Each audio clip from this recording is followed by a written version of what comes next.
اسلام آباد کا موسم بڑا عجیب ہے۔ آج کل چونکہ سردی کی آمد ہے، اور جب تو دن میں اگر بادل ہوں تو پھر تو رات زیادہ سرد نہیں ہوتی، لیکن اگر دن میں دھوپ خوب چمک رہی ہو تو دن اچھا گزرتا ہے، لیکن رات زیادہ سرد ہو جاتی ہے۔ یہ جملہ معترضہ اس لیے کہنا پڑا کہ میں نے یہ کیپ پہن لی ہے۔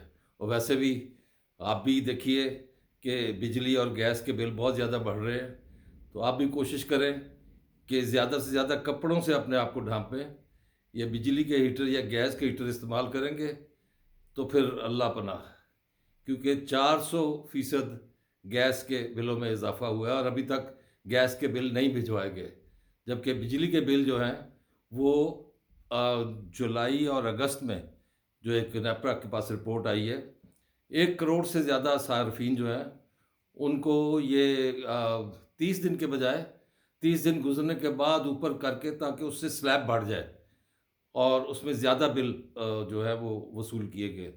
تو مجھے لگتا ہے گیس کا بھی یہی حشر ہونے والا ہے، کیونکہ گیس کے بل بھی نہیں آ رہے۔ غلام گردش میں طاہر پرواز آپ کی خدمت میں حاضر ہے۔ السلام علیکم، بسم اللہ الرحمن الرحیم۔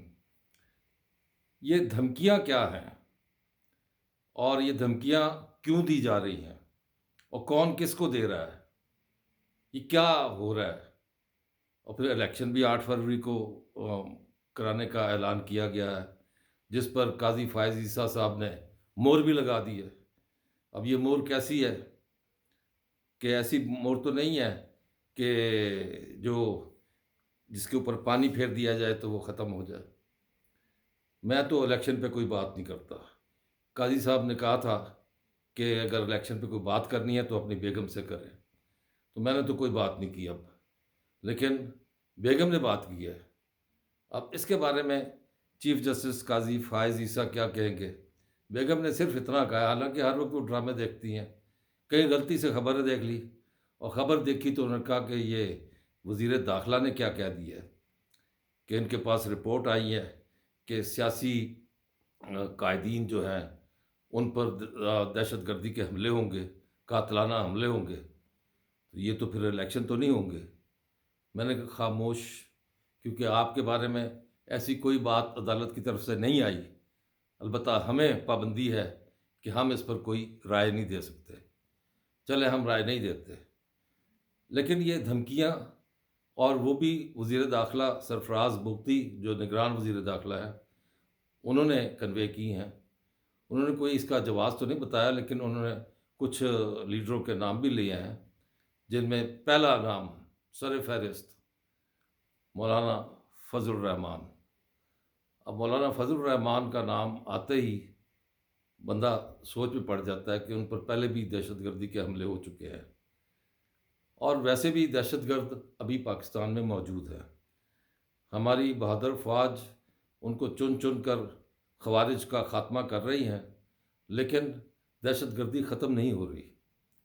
40,000 مسلح کالعدم ٹی ٹی پی کے ارکان اس وقت بھی پاکستان میں موجود ہے، کیونکہ جو افغان واپس گئے ہیں ان میں کوئی اسلحہ بردار افغان نہیں گیا۔ اگر گیا ہو تو بتا دیجئے، کیونکہ ایسی کوئی رپورٹ سامنے نہیں آئی، نہ سرکار کی طرف سے، نہ ہی میڈیا کی طرف سے۔ تو وہ 40,000 کہاں چھپے بیٹھے ہیں، ان کو تلاش کرنا ضروری ہے، کیونکہ انہوں نے جو عملداری ہے اس کا تو آپ نے دیکھ لیا کہ جیسے گلگت کے قریب وہ چلاس میں بس پر جو حملہ ہوا، وہ کنہوں نے کیا؟ انہی خوارج نے، دہشت گردوں نے۔ اور خوارج کو کہا جاتا ہے جہنم کے کتے۔ تو یہ خوارج جو ہے ان کا خاتمہ بہت ضروری ہے۔ ان کو لانے والے اتنے ہی ذمہ دار ہیں جتنا یہ ذمہ دار ہیں۔ ان کو لایا کون، کس حکومت میں آیا، مجھے کچھ بتانے کی ضرورت نہیں ہے، لیکن افسوس یہ ہوتا ہے کہ ہماری دنیا کی نمبر 1 جسے کہتے ہیں انٹیلیجنس ایجنسی، اس کے سابق سربراہ نے یہ ایک فارمولہ پیش کیا، اور جیسے دندناتے ہوئے جب امریکی وہاں سے گئے ہیں تو یہ دندناتے ہوئے وہاں پہ کابل ایئرپورٹ پر پہنچے اور وہاں پہ چائے کی پیالی ہاتھ میں پکڑ کر بڑی فاتحانہ قسم کی تصویر کھنچوائی. اور یہ تصویر جو تھی اس کا مقصد کیا تھا، اس کا مقصد ہمیں بتایا فواد چودھری جیلمی نے. فواد چودھری نے کہا کہ بغیر جنگ لڑے پاکستان کا 5واں صوبہ بن گیا. یہ اس قسم کی غیر ذمہ دارانہ باتیں، اور وہ اس وقت وزیر اطلاعات تھا، اور یہ اس قسم کا غیر ذمہ دارانہ بیان اس نے دیا کہ افغانستان کو پاکستان کا 5واں صوبہ قرار دیا. اب وہ چھپتا پھر رہا ہے. چھپتا کیا، اب تو وہ خیر جیل میں ہے. ایسے غیر ذمہ دار لوگ جب حکومتوں میں ہوں گے تو پھر یہی حال ہوگا. بہرحال اس وقت کوشش یہ کرنی چاہیے ہمارے دائیں بائیں آگے پیچھے کہیں بھی آپ کو کوئی ایسا نظر آئے کردار جو آپ نے پہلے نہ دیکھا ہو، تو پھر ہمیں ایسا کوئی مربوط نظام حکومت کو چاہیے کرے کہ کوئی ایسا ایک نمبر، کامن نمبر، جو جیسے 1122 ہے حادثات کی صورت میں، تو اس کے لیے بھی ایک نمبر ہونا چاہیے تاکہ فوری طور پر اطلاع دی جا سکے. دنیا میں تو ہے لیکن یہاں ہمارے ہاں ایسا کوئی نمبر نہیں ہے. آپ اگر 15 پہ کال کریں گے تو اول تو وہاں پہ گھنٹیاں بجتی رہیں گی، اور پھر اس کے بعد آپ کو آپ کی سنی ہوئی بات جو ہے اس پر الٹا آپ کو ملزم بنا دیا جائے گا کہ آپ نے کال کی ہے، آپ بتائیں کہاں ہے، کیا ہے، کیوں نہیں ہے. وہ آپ پہ جرا شروع ہو جائے گی. تو یہ اس میں لوگوں کا تعاون بہت ضروری ہے.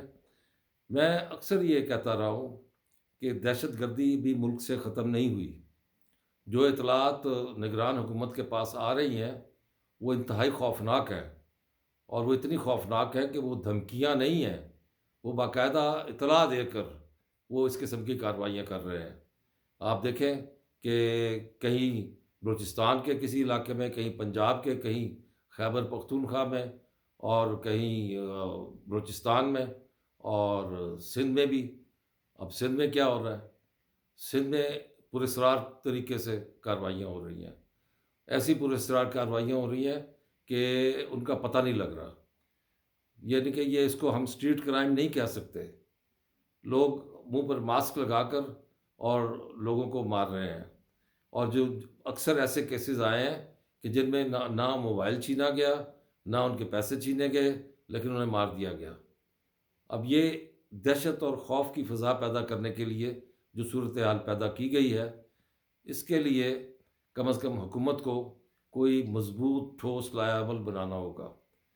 کیونکہ الیکشن اگر ہونے ہیں 8 فروری کو، تو اس کے لیے سب سے پہلی شرط امن و امان ہے. اور امن و امان اگر نہیں ہوگا تو پھر الیکشن کا جو کھیل ہے یہ بھی شاید رک جائے. اور دیکھا یہ گیا ہے، باتیں بھی ہو رہی ہیں، اور ہم بڑے تالیاں بجا رہے ہیں، گھنٹے بجا رہے ہیں کہ جناب یہ جو اسٹاک ایکسچینج ہے یہ 66,000 کی سطح عبور کر گیا ہے. یہ 66,000 کی سطح تو عبور کر گیا کہ ایک انڈیکیٹر ہے کہ سرمایہ کار کا اعتماد بڑھا ہے. لیکن کیا اس سے غریب کی روٹی سستی ہوئی ہے؟ کیا اور دوسری کھانے پینے کی چیزیں سستی ہوئی ہیں؟ ایسا کچھ نہیں ہوا. کیا نیا سرمایہ کوئی آیا ہے پاکستان میں؟ اس کے لیے کوششیں کی جا رہی ہیں، اور وہ کوششیں جو کی جا رہی ہیں کیا وہ الیکشن کے دنوں میں معطل ہو جائیں گی؟ اور کیا یہی پالیسی آنے والی جو بھی حکومت ہوگی اس پر کاربند ہوگی؟ اس کے لیے کیا لائحہ عمل ہے اس کے بارے میں کوئی کچھ نہیں کہہ سکتا. لیکن اگر یہ حکومت جو نگران حکومت ہے اگر یہ معاہدے کر رہی ہے اور یہ سرمایہ کاروں کو لا رہی ہے، تو پھر میرے خیال میں یہ شاید حکومت جو ہے اس کو کوئی ایسا وقت جواز بھی مل جائے گا کہ یہ پرولونگ کرے. تو بہرحال پرولونگ کرنا اپنی جگہ. اور میں نے ایک پچھلے پروگرام میں بھی ایک بات کی تھی، میں نے عرض کیا تھا کہ اسمگلنگ رکی ہے، ڈالر کی جو اڑان تھی وہ نیچے کی طرف آئی ہے، روپیہ مضبوط ہوا ہے، اور اس کے علاوہ دہشت گردی پر قابو پایا جا رہا ہے، اور ساتھ ساتھ دنیا کے ساتھ تعلقات جو ہے وہ استوار ہو رہے ہیں۔ تو اس ساری صورتحال میں ہمیں کیا نظر آ رہا ہے؟ کیا یہ سلسلہ اسی طرح چلے گا؟ کیا یہ اپنا ادھورا کام چھوڑ کر نگران جائیں گے اور آنے والی حکومت کرے گی یا نہیں کرے گی؟ لیکن ان دھمکیوں کو، ان سازشوں کو، ان دہشت گردوں کے جو عزائم ہیں ان کو ہمیں ذہن سے محو نہیں کرنا چاہیے۔ ہمیں ہر وقت الرٹ رہنا چاہیے، اور خاص طور پر اگر الیکشن کی جب گہما گہمی شروع ہوگی، جب شیڈیول آئے گا، ابھی تو آیا نہیں، ابھی تو کارنر میٹنگز ہو رہی ہیں، تو پھر اس میں یہاں تک کہا گیا کہ دہشت گردوں کے نشانے پر تمام پارٹیوں کے سربراہ ہوں گے۔ اب تمام پارٹیاں جو بھی ہیں وہ ان کو آپ ذہن میں رکھیں، اور ان تمام پارٹیوں کے سربراہ اگر ٹارگٹ ہوں گے تو پھر الیکشن ہو سکیں گے؟ یہ سوال میں آپ پر چھوڑتا ہوں۔ سبسکرائب کیجئے، لائک کیجئے، اور دوستوں کو شیئر کیجئے، لیکن یہ بیل آئیکن جو ہے نا، اس کو دبانا نہ بھولیے گا۔ البتہ اپنے کمنٹس آپ نے ضرور دینے ہیں جو میں نے سوال آپ کو چھوڑا ہے۔ جزاک اللہ، اللہ نگہبان۔